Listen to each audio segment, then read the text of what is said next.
اچھے اخلاق اور کردار کے ساتھ خوبرو صورت بھی اللہ کی ایک بڑی نعمت ہے جس کی طرف ہر انسان کا دل خود بخود کھینچا چلا جاتا ہے۔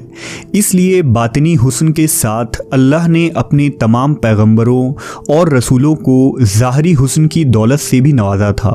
چنانچہ ہمارے پیارے نبی حضرت محمد صلی اللہ علیہ وسلم اللہ کے بھیجے گئے تمام پیغمبروں اور پوری نسل انسانیت میں سب سے خوبصورت اور حسین شکل و صورت کے مالک ہیں۔ اللہ نے سلطان عرب و عجم حضرت محمد صلی اللہ علیہ وسلم کے مثل نہ کسی کو پیدا فرمایا اور نہ کبھی کوئی پیدا ہوگا۔ حضور اپنی خوبیوں، کمالات اور ظاہری خصوصیات میں ایسے یکتا ہیں کہ اس میں آپ کا کوئی شریک ہی نہیں ہے۔ امام قرطبی نے نقل کیا ہے کہ اللہ تعالیٰ نے نبی صلی اللہ علیہ وسلم کا مکمل حسن و جمال دنیا میں ظاہر نہیں فرمایا۔ اگر حضور کا مکمل حسن ظاہر کر دیا جاتا تو کسی میں حضور کی طرف دیکھنے کی صلاحیت نہ ہوتی۔ اللہ نے اپنے محبوب نبی کو جمال عطا فرمایا تھا۔ دراصل حسن صرف رنگ کی سفیدی، جاذبیت اور ظاہری بناوٹ کے خوبصورت ہونے کو کہتے ہیں، جبکہ جمال پوری جسم کے تمام اعضاء کا درست ہونا اور جسم کے تمام حصوں کے پرفیکٹ ہونے کو کہا جاتا ہے کہ اس سے آگے پرفیکشن کا کوئی تصور ہی نہ ہو۔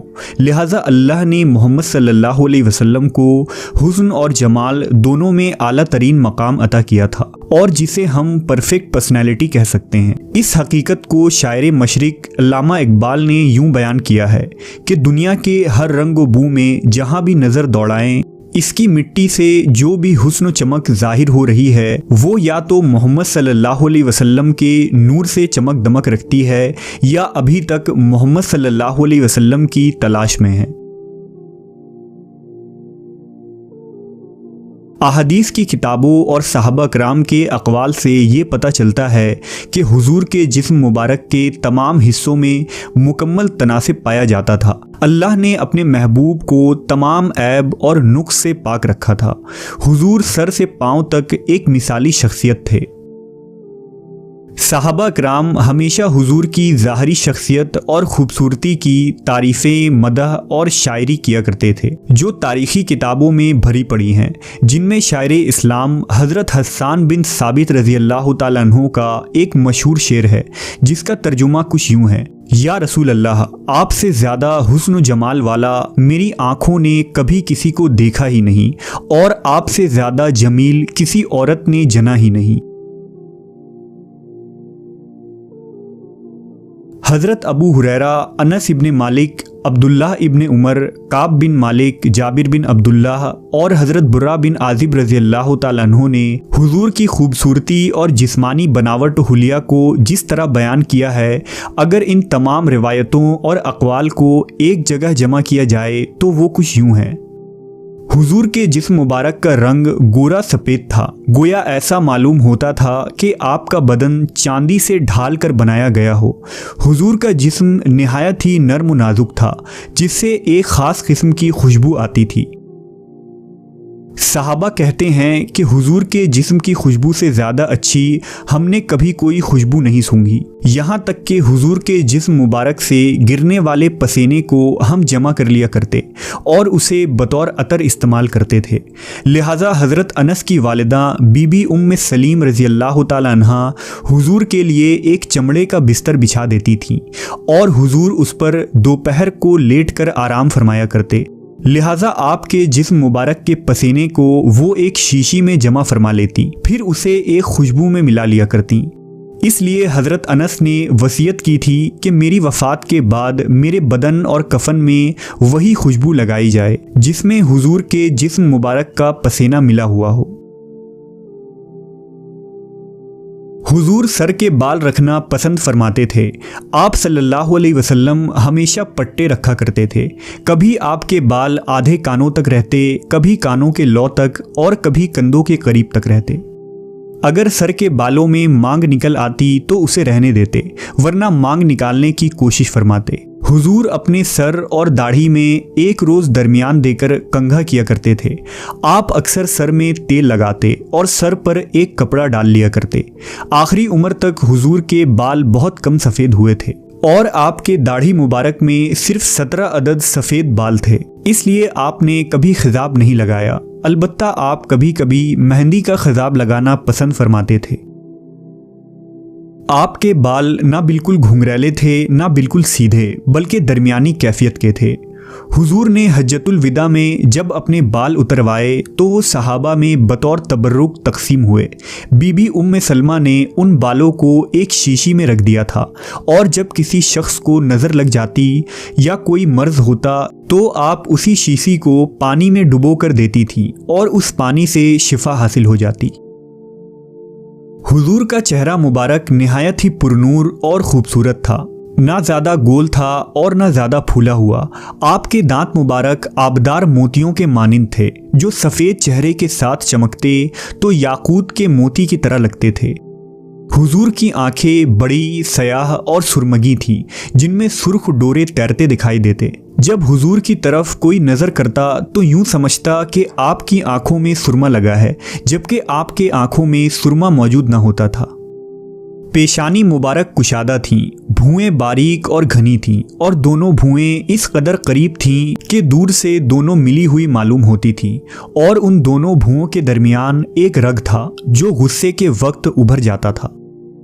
آنکھوں کی پلکیں گھنی اور دراز تھیں۔ اللہ نے حضور کو ایسا معجزہ عطا فرمایا تھا کہ ان مقدس آنکھوں سے آپ ایک ہی وقت میں آگے پیچھے، دائیں بائیں، اوپر نیچے، دن رات، اندھیرے اجالے میں بھی یکساں دیکھ لیتے تھے۔ حضور کی ناک نہایت ہی خوبصورت، اونچی اور خمیدہ تھی۔ ناک کی بلندی سے اس پر نور چمکتا معلوم ہوتا تھا۔ حضور کے مبارک کان میں بھی معجزانہ شان تھی۔ آپ خود ارشاد فرمایا کرتے کہ میں ان چیزوں کو دیکھتا ہوں جن کو تم میں سے کوئی نہیں دیکھتا، اور ان آوازوں کو سنتا ہوں جن کو تم میں سے کوئی نہیں سنتا۔ پیارے نبی کی رخسار مبارک نرم و نازک تھے، یہاں تک کہ آپ جب گفتگو کرتے تو آپ کے دونوں گال ہموار ہو جایا کرتے۔ حضور کی گردن مبارک نہایت ہی معتدل، سراہی دار اور سڈول تھی، جو خوبصورتی اور صفائی میں نہایت ہی بے مثل تھی۔ حضور کی مقدس ہتھیلیاں چوڑی، گوشت سے بھری ہوئی، کلائیاں لمبی، بازو دراز، جبکہ ہتھیلیاں نہایت ہی نرم و نازک تھے، جس سے ایک خاص قسم کی خوشبو آتی تھی۔ چنانچہ جس شخص سے آپ مصافحہ فرماتے وہ دن بھر اپنے ہاتھوں کو خوشبودار پاتا۔ حضور کا شکم اور سینہ مبارک دونوں ہموار اور برابر تھے۔ سینہ چوڑا تھا اور مقدس چھاتیاں اور پورا شکم بالوں سے خالی تھا، البتہ کندھوں اور کلائیوں پر کچھ بال موجود تھے۔ آپ نہ ہی زیادہ لمبے قد والے تھے اور نہ ہی چھوٹے قد کے، بلکہ آپ کا قد میانہ تھا، لیکن جب حضور کسی لمبے قد والے شخص کے ساتھ چلتے تو اس سے بھی بلند نظر آتے۔ آپ صلی اللہ علیہ وسلم کا چہرہ اس قدر روشن اور پرنور تھا کہ مسلسل دیکھنے پر آنکھیں چندیا جاتی۔ چہرہ اتھر سورج کی طرح روشن تھا، اور کوئی شخص بھی آپ کی طرف نظر بھر کر نہ دیکھ پاتا۔ حضرت جابر رضی اللہ تعالیٰ عنہ کا بیان ہے کہ میں نے رسول اللہ کو ایک مرتبہ چاندنی رات میں دیکھا۔ اس وقت حضور ایک سرخ دھاری دار چادر اڑے ہوئے تھے۔ میں ایک مرتبہ چاند کی طرف دیکھتا اور ایک مرتبہ حضور کے چہرے کو دیکھتا، یہاں تک کہ میں نے فیصلہ کیا کہ حضور کا چہرہ چاند سے بھی زیادہ خوبصورت تھا۔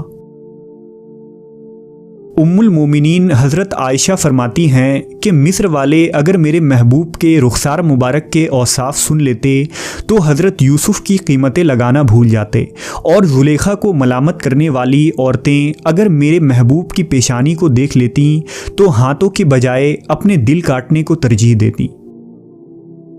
دراصل حضرت یوسف علیہ السلام اور دیگر حسینوں کا حسن حضرت محمد صلی اللہ علیہ وسلم کے حسن کی ایک خیرات ہے۔